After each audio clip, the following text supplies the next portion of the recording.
¿Qué han notado que hace la transmisión automatizada, en este caso? Que de repente después de brincarse a los cambios, empezar en tercera, empezar incluso en la quinta velocidad, pero todo tiene un porqué y justamente lo vamos a revisar a continuación. ¿Vale? ¿Salud?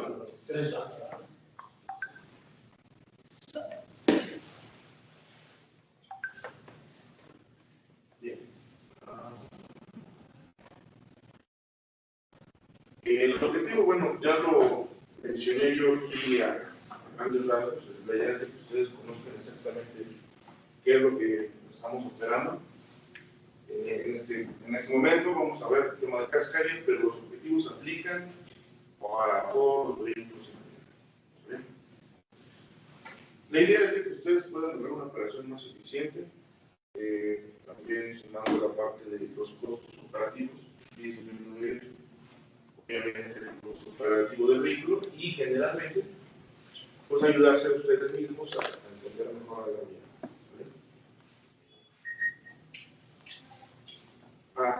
Se me olvida rápido.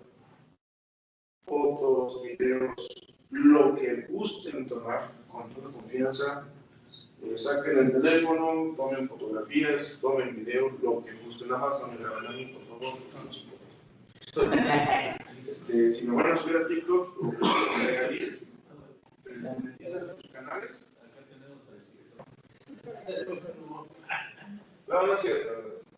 No, o sea, sí, la información está muy visual, muy gráfica, para que la puedan entender y tomar la fotografía y lo que a ustedes les guste, para eso es, ¿no? Y si en su momento me piden el PDF, con confianza, lo desarrollo y se los hago llegar. ¿Sale?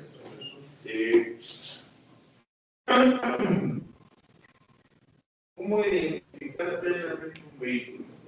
¿Sale? Olviden eso que hice de 13 generaciones sin experiencia, no hagan caso.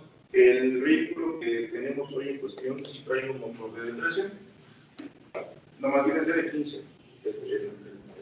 La integración de su transmisión es un DD15 de 455 caballos y con una transmisión automatizada. Esa es la configuración. ¿Cómo nos damos cuenta? ¿Cómo podemos verlo? Porque lo vamos a ver. La onda está así. Hablar de todo esto en particular nos va a llevar como 2 horas. No tenemos ese tiempo. O si lo tenemos, qué bueno. Vamos a tratar de ser lo más breve posible, lo más dinámicos. Al final de esta breve plática les voy a lanzar una serie de preguntas. El que conteste se va a llevar un premio, el que no conteste, bueno, suerte para los. Bien, vamos a ver cuáles son las características de los motores de Twin Diesel en general.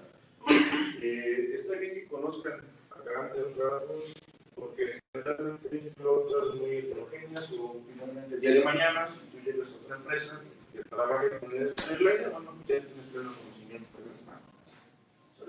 ¿Cómo se va a comportar el tren motriz? Esto es algo muy importante. Muchas veces me dicen, no, ingeniero, ¿y crees que mi camión pues, no corre? Digo, bueno, ¿a qué velocidad quieres llegar? No, pues es que yo tengo estipulado manejar a 110 kilómetros por hora. Digo, ahí no. Mira, toma en cuenta lo siguiente. Tu vehículo no es un carro de carreras, para empezar. Número 2. Las autopistas, si se hacen llamar autopistas, no están diseñadas para que un tractor camión circule a 110 kilómetros por hora. Número 2. Toma en cuenta que no es lo mismo pagar un cochito que pesa 800 kilogramos a pagar un mamostete de 60 toneladas. Ahora, a lo mejor, por las áreas de alinearse y los principios de la física que te acompañan, puede ser que los alcances, sí, vas a alcanzar a costa de pues, de todo el combustible que vas a dejar tirado del proceso.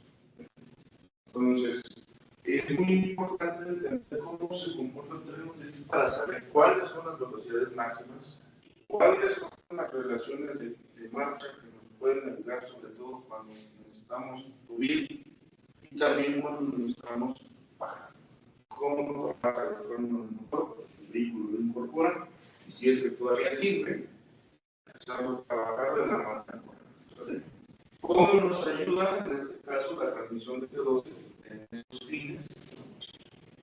y cómo se ayuda también el sistema de seguridad, que no sé si todavía sigue activo en esas unidades. Entonces, eso es muy, muy importante de tomar en cuenta. Ahora, en el conocimiento general del motor hablamos de algo muy importante que se conoce como sistema de control de emisiones. Desde hace ya 6 o 7 años, nuestros vehículos, particularmente los de la marca Volkswagen, desconozco si otras marcas empezaron al mismo tiempo que nosotros, probablemente sí, pues utilizan un sistema de control y mitigación de gases contaminantes. ¿Y esto con qué finalidad?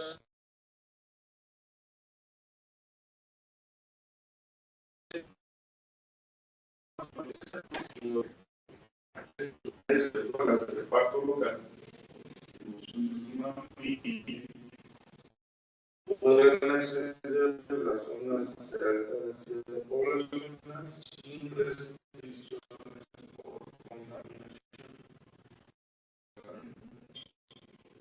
Los sistemas de mitigación de contaminantes, como su nombre lo indica, nos ayudan a reducir considerablemente las emisiones contaminantes. Entiéndase que nuestros vehículos usan todavía motores calientes y sobre todo utilizan una de las principales diferencias, mientras tu vehículo de gasolina puede andar perfectamente bien con su convertidor catalítico sin ningún problema, limpiar la cochinada que tiene el motor diésel requiere todavía más componentes, ¿vale? Y eso lo vamos a ver a continuación. Hablarles también acerca de las indicaciones del desarrollo de instrumentos es importantísimo porque también de ahí se desprende el conocer qué es un fallo y qué no es un fallo. Cuáles son los posibles avisos de falla que puede haber y que solamente es un aviso informativo que no tiene nada que ver o no está relacionado con el desempeño de la unidad. ¿Estamos de acuerdo?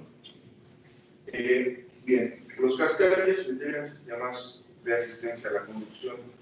En la industria se le conocen como sistemas ADAS. Los carros de último modelo, última gama, o incluso los coches ya de volumen, empiezan a incluir estos sistemas. ¿Vale? Que el sensor de proximidad, que los sensores de reversa, que las alertas de conducción lateral, que si ya se frenó solito, casi va a alcanzar su 50. Eso migró al también. Si te sales del carril, vas con ruidos y de repente te distraes y no frenaste y vas a alcanzar, pues empieza a finalizar su escándalo. Toda esa suite de funciones también la vamos a explicar. ¿Vale? Una de las ventas de su flota fue que fueron los primeros, de hecho, de los primeros clientes grandes en adquirir unidades con esta tecnología. Entonces tienen las versiones más arcaicas del sistema, las versiones más rudimentarias. Si hablar de recomendaciones, sería hablar de recomendaciones básicas de operación que realizar antes de, durante y después del viaje y nada más.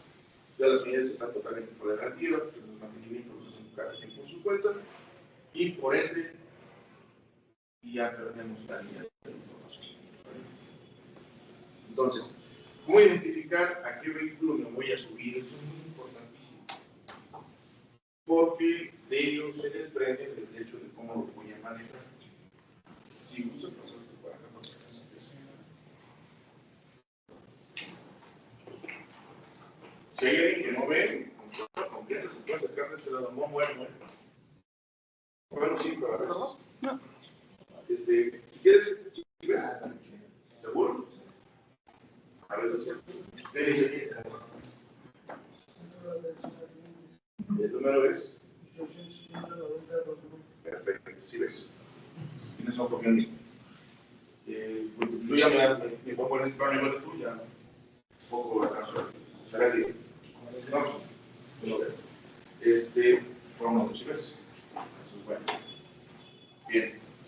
Les decía, hay una calcomanía que seguramente todavía debe permanecer en la unidad, que nos dice, bueno, días de la información que ya tiene una marquita, que nos dice cómo identificar plenamente la unidad. Eso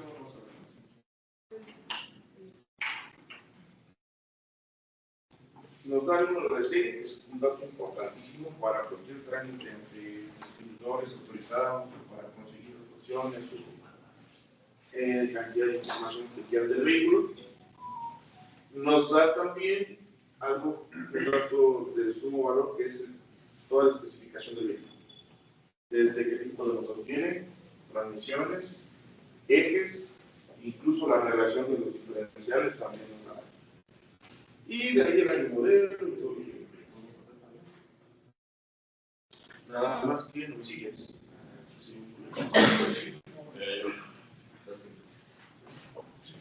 También, si ustedes desean ver información de a qué peso llevan las llantas, bueno, hay más información de igual manera pegada en el alrededor de las puertas. Pero esa yo siento que es la más importante, porque nos dicen, pues más o menos, o nos da un parámetro de qué demonios vamos a poner. ¿Qué motor tiene? La potencia. Entonces, conociendo un poco ahí la curva de comportamiento, vamos a saber cómo se opera. ¿Vale? Si es una transmisión automatizada o una transmisión manual, pues ya ahí a ver a qué nos enfrentamos, más allá de que visualmente se aparecen algunos detalles del vehículo. ¿Vale? Esto lo colocamos cuando, bueno, los clientes están todavía en el periodo de garantía, toda la red de distribuidores Freightliner cuenta con un centro de atención a clientes 24 que se llama CAC. El CAC 24/7 pues, tiene la obligación de brindarle atención en caso de que sufran algún incidente con el vehículo. Vamos a hablar de un fallo mecánico, ¿no? Que se lleguen a quedar tirados en algún proyecto, en alguna carretera. Ustedes pueden acceder a este servicio y recibir atención por parte del distribuidor Freightliner más cercano a la zona. ¿Vale? Pero bueno, eso ya es otro más. Las calcomanías, sobre todo la que yo les indiqué, se encuentran pegadas en el marco de la puerta. Es muy importante que lo registren porque pues, ustedes, cuando abran la puerta, pues, van a ver cuál es la especificación propia de la puerta. Para los que vamos hacia las fronteras, generalmente cuando atravesamos los retenes, estos que ponen la Guardia Nacional o la Policía Ministerial o incluso la misma malla, ya no se sabe qué es. Nos piden cotejar números de serie, número de serie del BIN, de la unidad, que ese va a estar tatuado en la barra del lado derecho, ¿no? Del lado izquierdo, y nos piden, oye, pues el número de motor, y ahí se hace el cotejo con los documentos, la documentación del vehículo. Está un poco complicado el acceso, yo lo sé, hay que meterse un poquito, pero bueno, ahí está. ¿Sale?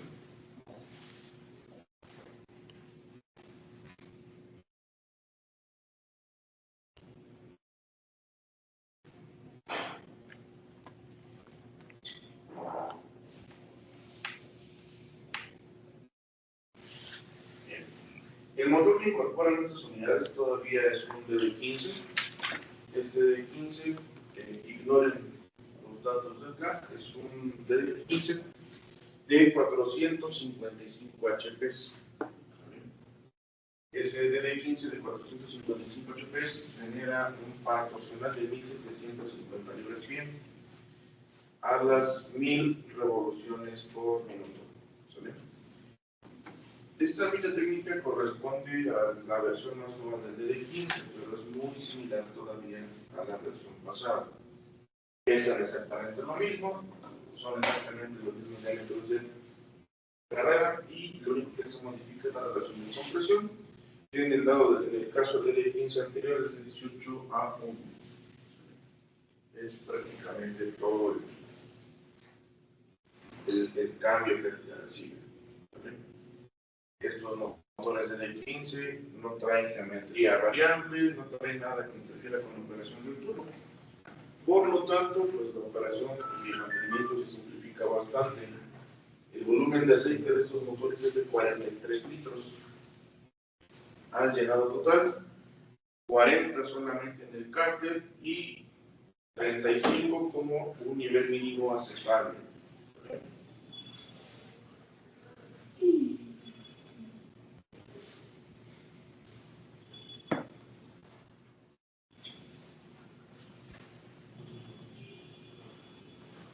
aquí está. Este es el parámetro de volumen de aceite. ¿Qué aceite deben de llevar? Un aceite 6.4 Plus, con la especificación 15W40.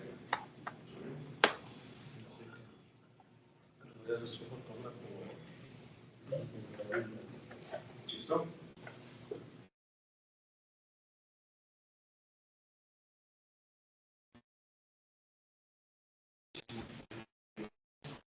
El control de emisiones de estas unidades, que son certificadas todavía con la norma de París, que checa 17, fue de los primeros que lo vimos en el mercado.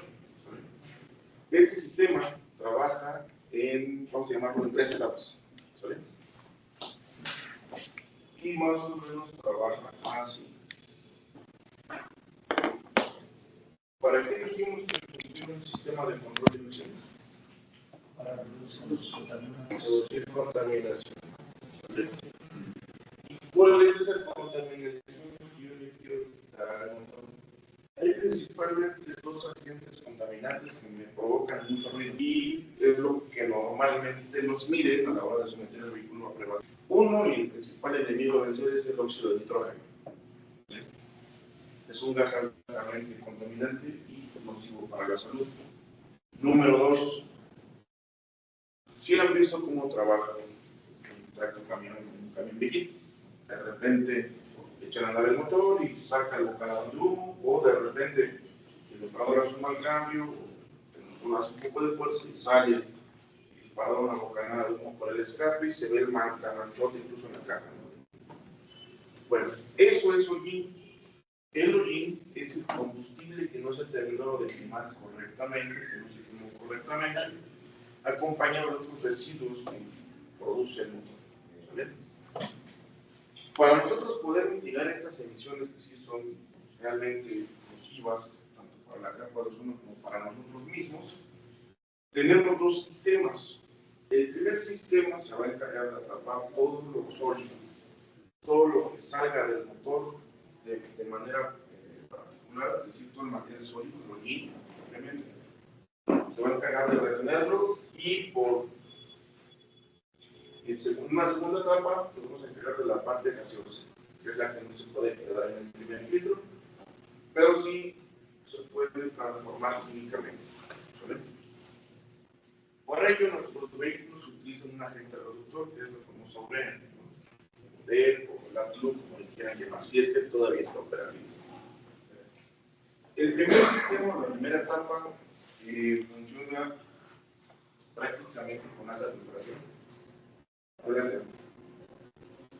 Y para que este sistema trabaje correctamente y no tengamos inconveniente con él, es importante que utilicemos combustible o trabajo en azufre. ¿Sabían de este combustible? ¿Alguien había escuchado hablar del diésel? Sí. Lo maneja móvil, no sé.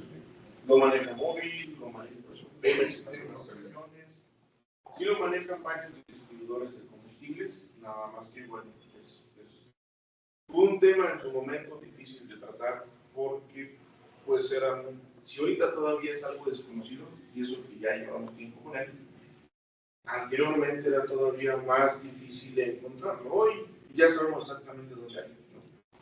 Incluso gasolineras que a lo mejor no conocen, ya lo venden por inercia, porque es lo que ya tiene que surtir Pemex como estándar, como normatividad. Sin embargo, hace 7 años, pues, sí era complicado encontrar combustible. Y eso complicaba mucho la operación de esos sistemas. Hoy, inclusive, cualquier vehículo que salga año modelo 25, año modelo 26 o ya 27, ya va a incluir estos sistemas de carga. Entonces, usted tiene que coexistir sí o sí con el combustible que se suministra en México. Y pues ya debe ser por normatividad un trabajo en eso, con esa especificación. ¿Qué pasaría si en algún momento de la vida pues, no colocamos este combustible? Como ya pasó en su momento, y como ya se sufrió en su momento, los vehículos empezaron a tener problemas con este sistema. Hay un proceso de limpieza para el filtro de partículas, que se conoce como regeneración. Este proceso de limpieza, este proceso de regeneración, no es más que terminar de quemar todo lo que quedó atrapado en el filtro de partículas. ¿Y cómo lo hace el sistema? Bueno, si se dan cuenta, tenemos un dosificador en la parte superior, en la salida del tubo. Es un dosificador de combustible. Ese dosificador de combustible va a inyectar una pequeña cantidad de combustible frente al escape. Esa pequeña cantidad de combustible va a llegar a las partículas y gracias a la temperatura de los gases se va a encender. Va a generar, vamos a decir, fuego, va a hacer ignición y va a terminar de quemar todas las partículas de origen. Posteriormente, el proceso continúa con el sistema SCR. El sistema SCR es el encargado de eliminar químicamente las emisiones de gases NOx. Si ustedes buscan en Google cuáles son las implicaciones del gas NOx para la salud, les va a arrojar que es un gas altamente contaminante, altamente nocivo y con potencial cancerígeno. Una persona expuesta a altas concentraciones de gases NOx es muy probable que desarrolle cáncer de pulmón por el foco. Entonces, para eso necesitamos bajarle a los gases NOx. ¿Estamos de acuerdo? ¿Cómo lo hacemos? Dosificando una pequeña cantidad de un agente reductor llamado urea. Más bien es un fluido compuesto con una base de urea del 2.5%, diluido en agua desmineralizada. Este sistema lo que se encarga de hacer es, a través de una reacción química, convertir los gases nocivos en gases inertes al ambiente, como lo son el vapor de agua y el hidrógeno. Con esto nosotros habremos cumplido con las normas de control de emisiones más exigentes. Hoy en día, la norma ya nos exige tener un sistema de esta categoría. No podemos vender menos que eso. ¿Estamos de acuerdo? Para que ustedes puedan entender un poquito más el proceso de este sistema, la pantalla del vehículo tiene justamente un indicador de estatus de saturación del filtro de partículas. Este indicador nos va a señalar cómo se va llenando el filtro de partículas y si es necesario o no aplicar un proceso de regeneración. La regeneración se puede hacer de tres formas. De hecho, ustedes solamente ven la estacionaria cuando el vehículo presenta una falla, pero la idea es que todo se haga de manera totalmente automática. El vehículo lo puede hacer de tres formas. No hay un marcador. No.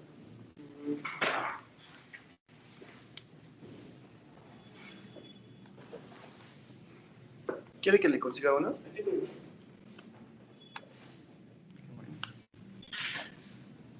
Existen tres maneras de regenerar el filtro de partículas.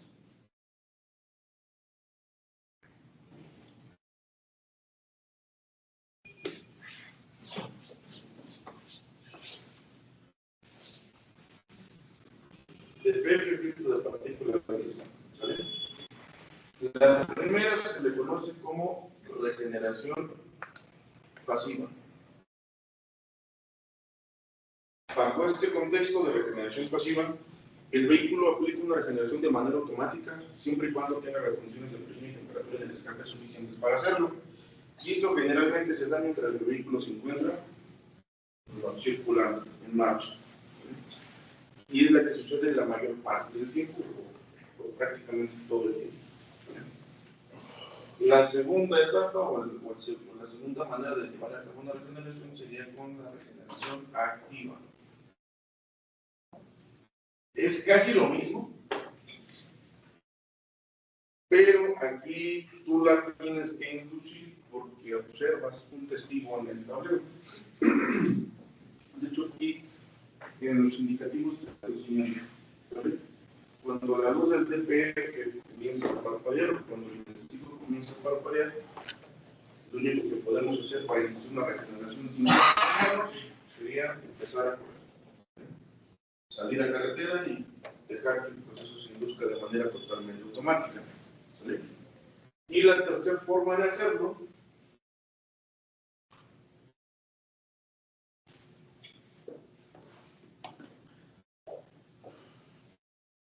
es de manera estacionaria. ¿Vale? ¿Qué implica la regeneración estacionaria? Implica lo siguiente: el vehículo debe estar detenido.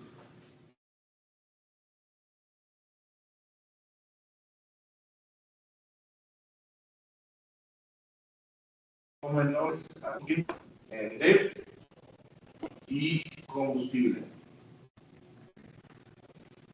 Y dilata aproximadamente entre 45 minutos a 1 hora aproximadamente. Puede ser menos, puede ser más, dependerá del nivel de saturación del filtro de partículas. ¿Sale? Y esta acción también se aplica para nosotros.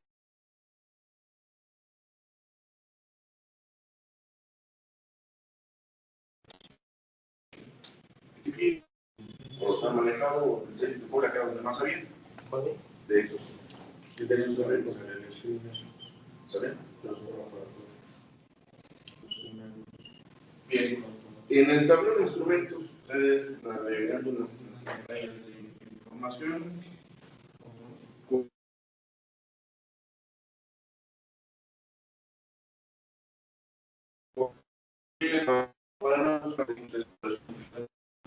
Si es que todavía está operativo.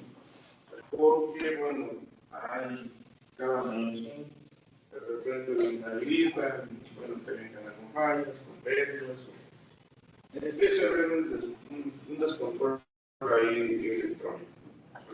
¿Qué pasa ahí es si ustedes no aplican una regeneración o dejan que se acumule el hollín? El vehículo simplemente se bloquea. Permite encender el motor, sigue unos segundos y después se vuelve a apagar. No queremos llegar a eso, ¿vale? Porque en todo caso, ni con esto pudiéramos salir del paso. Tendríamos que inducirlo directamente a través del filtro de partículas. Digo, del equipo de diagnóstico. Y existe una cuarta regeneración, pero esta ya es totalmente externa.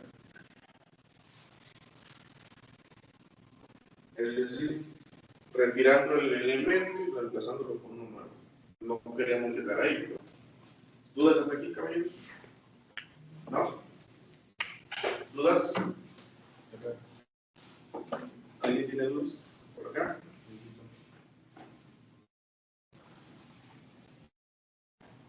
Bien. De acuerdo a lo que vimos, ¿cuál es el primer proceso de limpieza de gases? ¿Por dónde pasa primero los gases de escape? ¿Por qué elemento? ¿Por el catalizador SCR o por el filtro de partículas? Por el filtro de partículas. ¿Vale? Y posteriormente se va a dónde? Al catalizador SCR. No sin antes mezclarse con qué fluido. Con el de urea. ¿Vale? Bien. Generalmente los vehículos tienden a trabajar en el rango de 0 a 60 y de 60 a 70. Ese sería el deber ser, ¿vale? Donde las regeneraciones prácticamente se apliquen mientras el vehículo se encuentra en trayecto y pues no tener que pasar a ver todo ese tema. Sin embargo,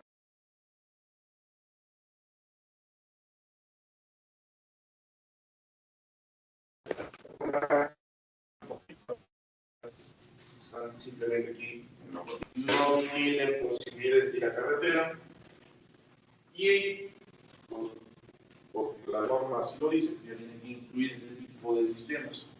Lo que sucede con ellos es que sí tendríamos que hacer regeneraciones de manera estacionaria más periódicamente.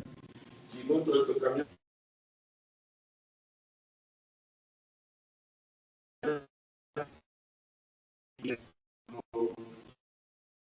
Pues lo tendríamos que hacer una vez al mes, una vez cada 15 días. Así es como funciona este evento. Ahora, los testigos implicados son estos, para que les tengan fotografía. Hay un testigo que se va a encender, generalmente me lo confunden mucho con una falla, pero no se trata de ello. Es el que está marcado, es el segundo testigo, que dice luz de temperatura alta en el sistema de escape. Esta luz, tal como su nombre lo indica, solamente nos dice que la temperatura del escape está en condiciones de poder llevar a cabo una regeneración. Sin embargo, no implica ningún fallo, no hay necesidad de detenerse, de invierno, ni mucho menos. Simplemente así opera y no pasa absolutamente nada. Una luz que sí me preocuparía que vieran en su display sería la tercera, que dice luz indicadora de funcionamiento. Esta luz, llamada luz 1000, se asemeja mucho al check engine. De hecho, tiene la misma silueta, nada más que no dice la palabra check en el interior. ¿Saben?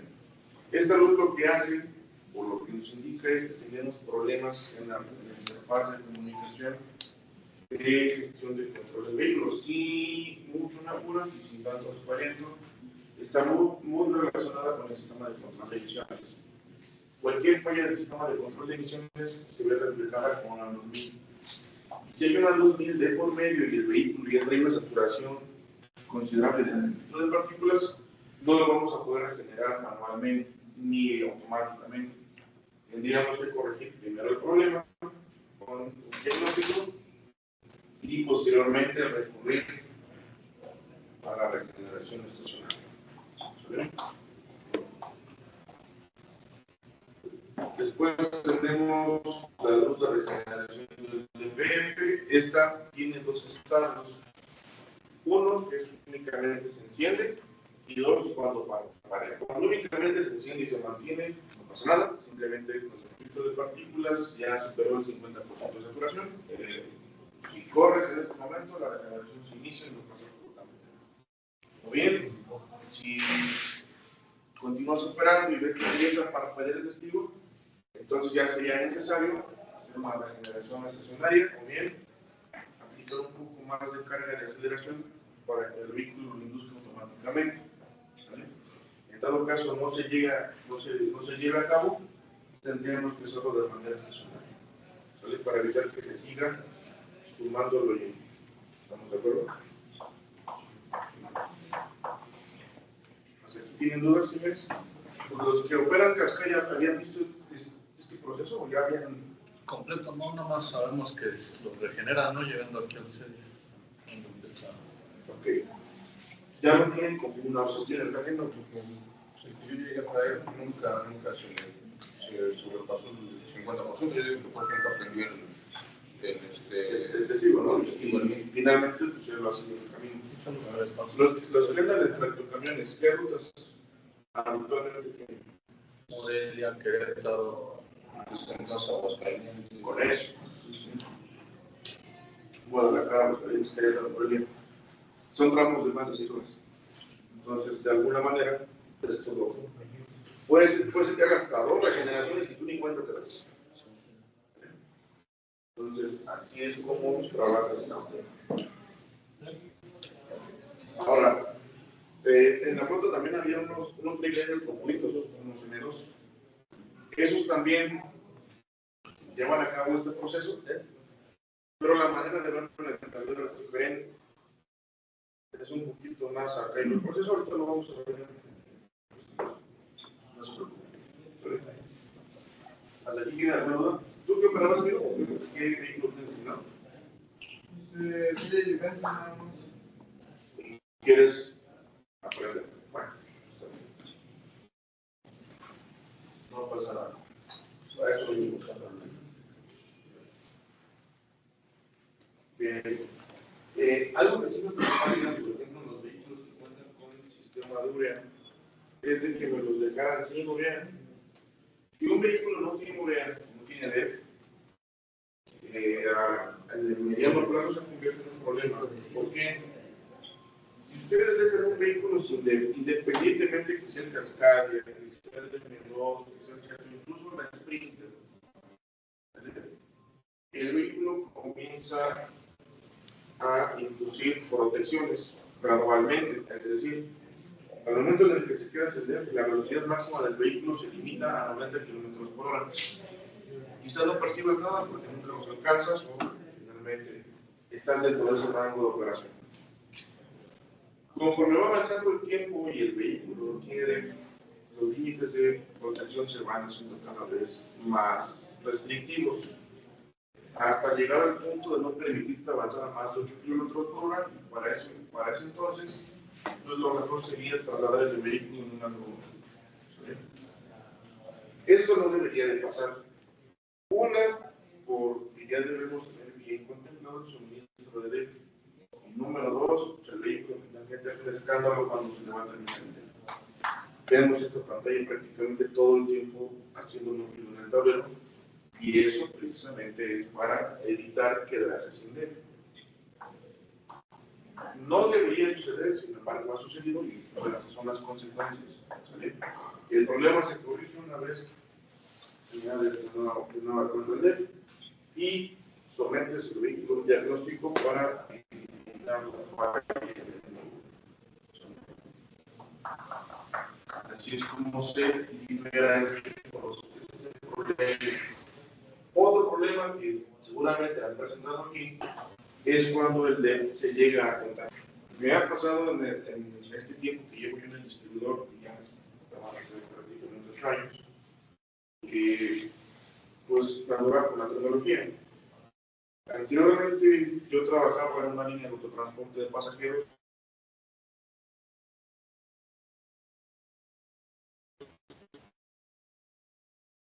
Y algo que son frecuentemente es de que al momento de que nosotros despachamos el DEF, agarramos cualquier recipiente para vaciarlo al depósito. O si lo teníamos en tambos de 200 o de 1000 litros, lo sacamos de un garrafón que quién sabe dónde estuvo y finalmente se lo vaciamos al depósito del vehículo. Y esto nos genera problemas de contaminación a mediano plazo. ¿Sabe? Una de las condiciones para que el DEF opere correctamente es que debe de entrar con la mayor pulcritud posible al depósito, es decir, limpiecito. Esa es la clave del éxito para que trabaje bien el sistema. No hay más. No hay mantenimientos específicos que digas tú, que cada 100,000 kilómetros le tengo que hacer un lavado al sistema completo. El lavado del sistema se hace, ponle tú, cada 120,000 kilómetros. Y eso sí lo requiere. Si no lo requiere, el sistema continúa trabajando tal como está. Su cambio de filtro es a los 200,000 kilómetros. Entonces, básicamente, son mantenimientos muy extendidos. Lo único que sí hay que cuidar es justamente la manera en cómo se le suministra el fluido al vehículo. Ese es el único detalle. Hoy en día, a diferencia de hace 6-7 años que empezaba esto en carretera, no había bombas de despacho en las gasolineras.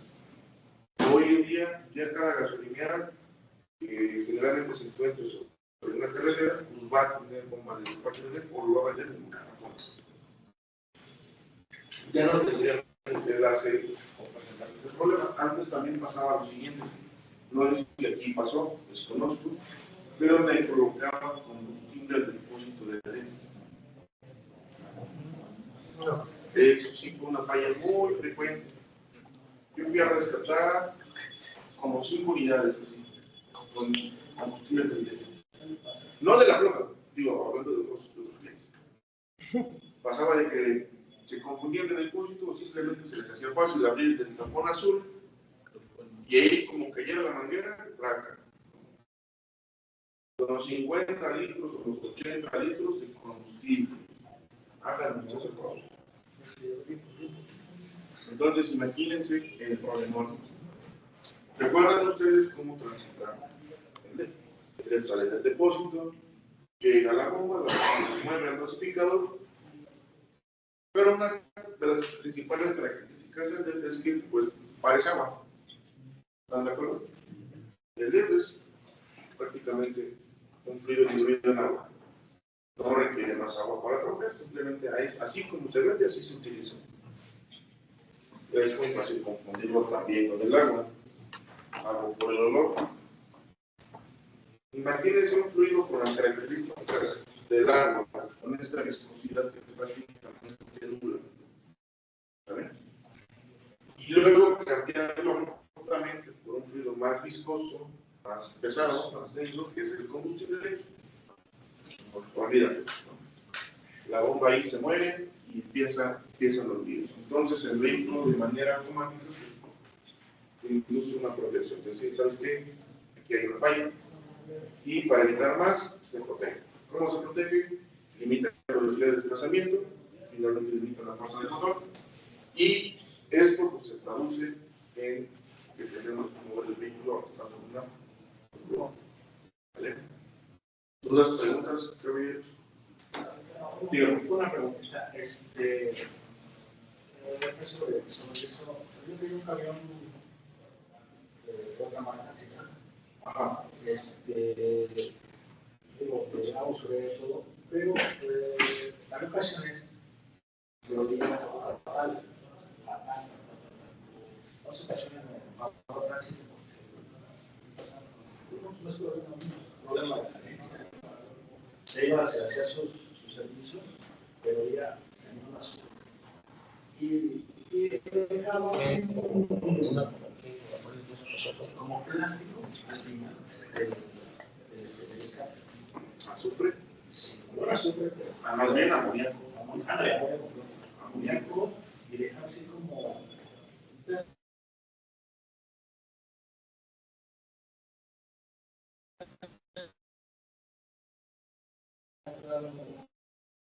¿Crees que no? O sea, sí, un vehículo que utiliza urea, tiene un sistema de SSR instalado en el escape, pues va a haber momentos donde sí huele. Te acercas, no es como la amoníaco, pero es normal.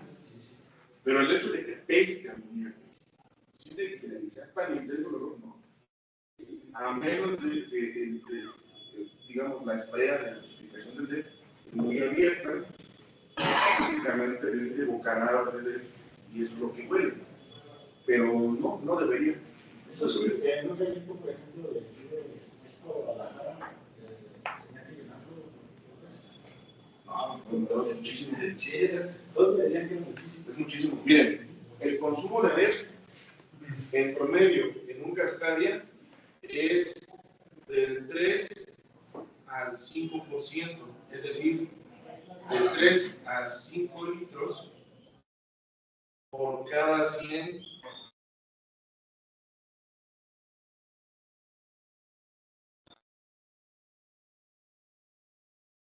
de 45 a 60 kilómetros por litro de DEF.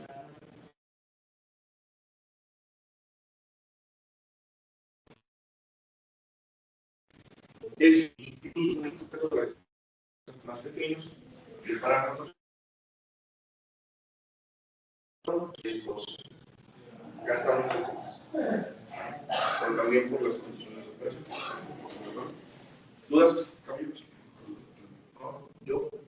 En el Cascadia, a la hora de llegar a un destino o aquí para apagar el motor, Sí, hay un procedimiento para que no le afecte el para que no afecte ese sistema. Sí, hay un procedimiento. No es complicado, nada más. Es tomarlo en cuenta, nada más.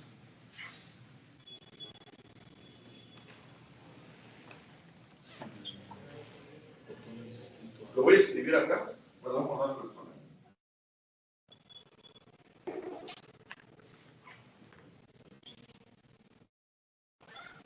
Lo voy a escribir ahí.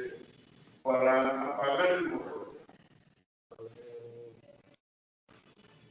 debemos esperar aproximadamente de 1 a 2 minutos en relente. Máximo 2 minutos. ¿Vale? Una vez cerrado el switch, ¿vale? Esperamos 5 minutos para el corte de corriente.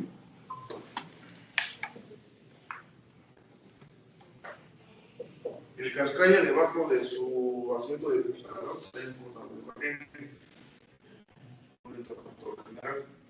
Antes de que tú le vayas a cortar la corriente al vehículo, una vez que lo apagaste, deja que pasen unos 5 minutitos para que se purgue la línea de porque regularmente siguen trabajando. También en Cummins, para los que vienen de Cummins y no van a dejar,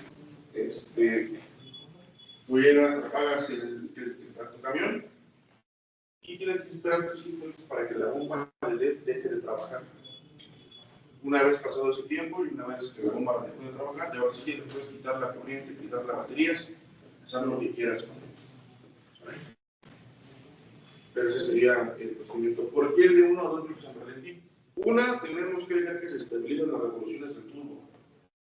2, tenemos que dejar que los fluidos también se desinflen, es decir, salgan todos los vapores del motor. Y número 3, también para que la temperatura del motor se empareje y no sufra choques térmicos. Y con eso podemos apagar realmente nuestro motor con seguridad. No se vale acelerarlo antes de apagarlo, porque hay operadores que tienen la vieja costumbre de acelerarlo y luego apagarlo. Eso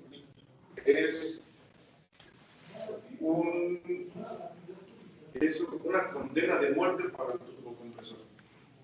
Un turbocompresor gira a más de 18.000 revoluciones por minuto. Generalmente trabajan a altas temperaturas. Si ese componente que gira 18.000, 10.000 revoluciones por minuto de momento se queda sin aceite, porque el motor cuando se apaga corta el suministro de aceite y todo lo demás, deja de trabajar la bomba de aceite, pues empieza a perder lubricación y empieza el desgaste de la flecha del turbo. Por eso luego, oye, si ya la flecha viene cabeceando, pues sí, también analiza cómo estuviste trabajando a lo largo del tiempo. Un turbo está para durar prácticamente de 500 a 600.000 kilómetros sin intervenciones.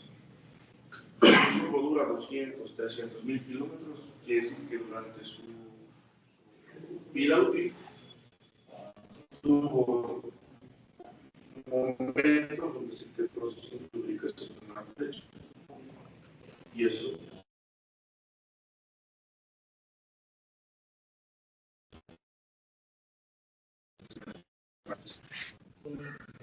vamos a ver la parte del desempeño del Cascadia. ¿Sale? A ver, caballeros, ¿cuáles son las principales implicaciones para que un vehículo pues, no sea eficiente? ¿Cuál es la fórmula del fracaso? ¿Quién me puede decir? La fórmula del fracaso. ¿Qué debe de pasar para que el vehículo gaste combustible en exceso? Operarla mal la unidad. Operarla mal, ¿cómo? Forzando que forzando las revoluciones. Para de la zona de desempeño, abusando del ralentí, también es un veneno para los motores del ralentí. ¿Qué más? Falta de mantenimiento y trabajando fuera de la especificación para la cual estuvo diseñado. Esa es la fórmula del fracaso. Ahora vamos a ver cuál es la fórmula del éxito. ¿Cuáles son los principales factores que influyen directamente al desempeño y rendimiento? Son estos que están viendo en pantalla. Hay una que no se alcanza a ver, pero dice el 30% y es prácticamente la operación. Pero no se refiere al manejo propiamente, se refiere al entorno en el que opera la unidad. Si tiene que hacer entregas justo a tiempo, si tiene que hacer trayectos largos, cortos, llega y se regresa, llega y espera un montón de tiempo la descarga, cositas de ese tipo. De ahí viene el clima, que lleva un 15%. No es lo mismo pues, operar aquí en la región, a operar, por ejemplo, a Lázaro Cárdenas, Coatzacoalcos, Chiapas, ¿no? Donde las carreteras son un poquito más agrestes, ¿no? Otro tema, pues la ruta. Obviamente esa se lleva el 20%. No es lo mismo operar en el Distrito Federal Mexiquense que en el Lado Norte, un decirlo. Por términos simples, más cortos. No es lo mismo venir del sureste cargado que venir del sureste vacío. No es lo mismo ir hacia hacia Guadalajara con carga y regresar sin ella. Entonces son diferentes cuestiones. La ruta de vehículos es un factor muy importante. Como puede haber rutas que se prestan muy bien para la operación, son muy rectas, planas, sin tantas curvas, sin tantas pendientes, pero como hay carreteras que son todo lo contrario. Tristemente, salir del Valle de México implica eso, hacia cualquier dirección, hacia el norte, hacia el sur, hacia el sureste, siempre subir y luego bajar. Y de regreso peor, porque las pendientes son todavía más pronunciadas.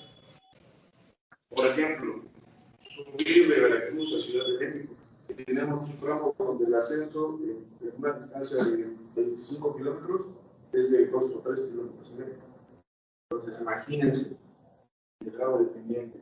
De ahí de las varas a Perote, prácticamente es una pendiente ascendente muy recta, muy recta, muy recta. Entonces, ahí no hay manera de decir, bueno, es que la ruta también tiene mucho que ver. Pero la clave del éxito está en cómo tú aprovechas las capacidades del camión para salir adelante bajo esas condiciones. ¿Estamos de acuerdo?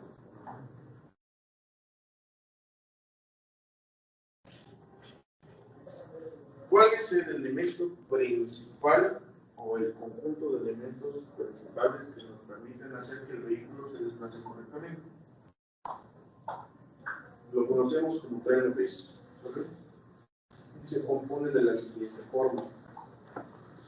¿Por qué debemos conocer qué es el tren motriz? Porque no nada más el motor se trae el combustible, si bien es el que lo quema finalmente. Pero esa chamba la has ayudado por todos los elementos que hay detrás de él. Si yo no seleccioné correctamente los componentes del tren motriz, así le pongo yo el motor más potente, más capaz del mercado, todo lo demás se van a pasar.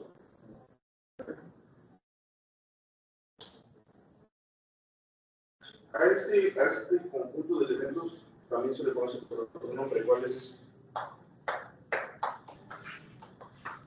Un sinónimo del tren motriz, que sería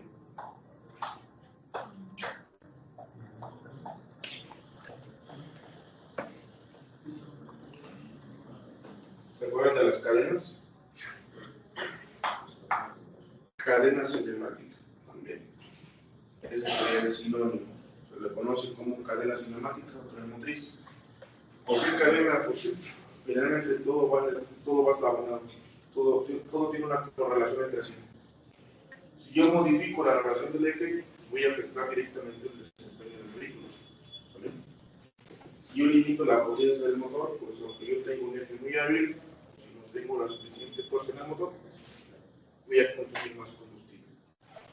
Si yo no selecciono la transmisión correcta, pues también va a implicar temas de habilidad y desempeño del vehículo. Todo va correlacionado. Si hay un componente que tiene discordancia, así tenga yo el mejor motor, la mejor transmisión, la mejor descarga, si la relación que tenemos también sobrevuela. Si la transmisión no es la correcta, no está pensada para la aplicación, para la cual va a estar sometido el vehículo, igual, sobrevuela su. ¿Se ha preguntado por qué los tractocamiones estándar tienen 18 ruedas y nada más 10, 12, 13 o 15? ¿No? No les pasa por aquí. Todo tiene que ver prácticamente desde la punta del tren, desde el motor. ¿Vale? Anteriormente, los motores, así estoy hablando hace más de 30 años, alcanzaban regímenes de torque de no más de 1550 libras-pie, 1650.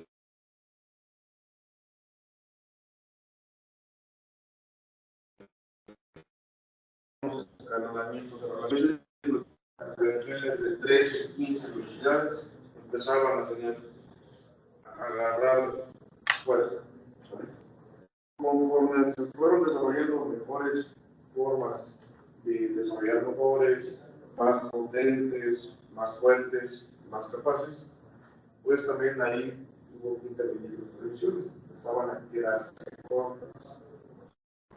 Y de ahí nació la transmisión de 18 cambios, que nos permite dosificar mucho mejor la fuerza del motor, mantener el motor trabajando en rango pleno en la mayor parte del tiempo y posiblemente sacarle o exprimirle más jugo al combustible. Sin embargo, hoy en día la tendencia de las transmisiones automatizadas pues, nos ha obligado a migrar justo hacia esa parte, ¿no?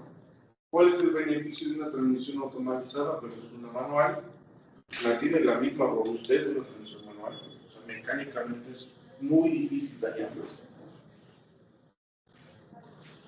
Una de las ventajas con respecto a la transmisión de mandos manuales es que esta la podemos programar, gracias a la electrónica.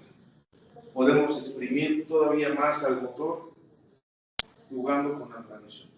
Ahora, la transmisión misma nos va a ayudar a llevar a cabo otras funciones, desde detener la unidad, mantener una pendiente, incluso sortear pendientes ascendentes. Todo eso lo va a hacer ya esa correlación que va a ser más estrecha entre el motor y la transmisión. Por eso hoy en día los frenos motrices llevan esa tendencia a ser totalmente integrales, porque con ello podemos disminuir el esfuerzo al motor y ser más eficientes. Hoy en día los vehículos de la flota de Electra pues, tienen un esquema muy similar. Un motor diésel, una transmisión también diésel, ya los ejes con el calculador, pero están pensados, diseñados para trabajar bajo estas condiciones. Ahí estamos viendo cómo se correlaciona prácticamente todo el servicio. Hoy en día, nosotros somos de los pocos fabricantes que logramos el 100% de integración de tren motriz.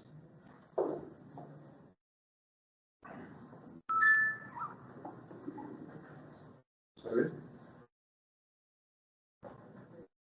Salvo algunos competidores, nosotros integramos, tenemos la capacidad de trabajar desde el motor hasta los ejes, con diferentes capacidades, relaciones y todo lo que nos viene. Y sin mucho mejora, nuestra palabra se mejora. También contamos con probabilidad de ensamble, como es México, como es Lana, pero la idea es migrar hacia esa parte. La integración total de motriz, que finalmente beneficia o nos parte del bien, caballeros. Esto que están viendo ustedes en pantalla se conoce como curva de desempeño del motor. ¿Para qué sirve la curva de desempeño del motor? Sirve para entender cuál sería el comportamiento del motor en diferentes situaciones de la operación. Estas gráficas se desarrollan cuando el motor sale de producción y se somete a pruebas dinamométricas. Hay una computadora que pues, va cachando todas las líneas del motor y establece estos parámetros.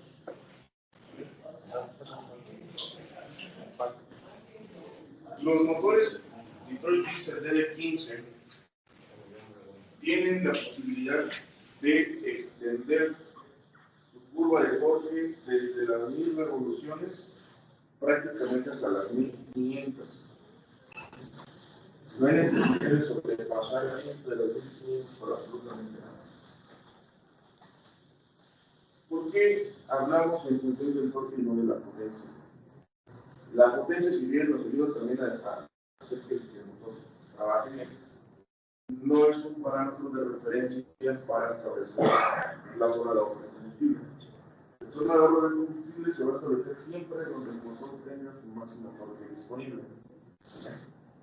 Y eso se hace con la finalidad de pues, buscar el mejor desplazamiento del vehículo.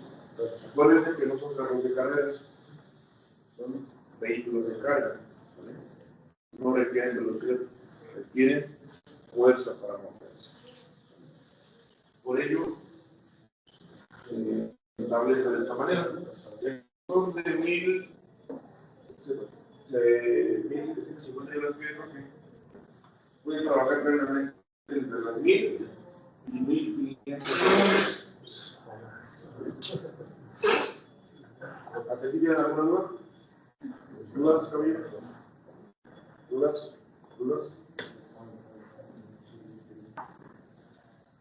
Como veo que se están durmiendo, vamos a darles unos segundos para que vayan al baño, miren las piernas, respiren un poquito de aire de afuera y regresamos 10:40 de la tarde.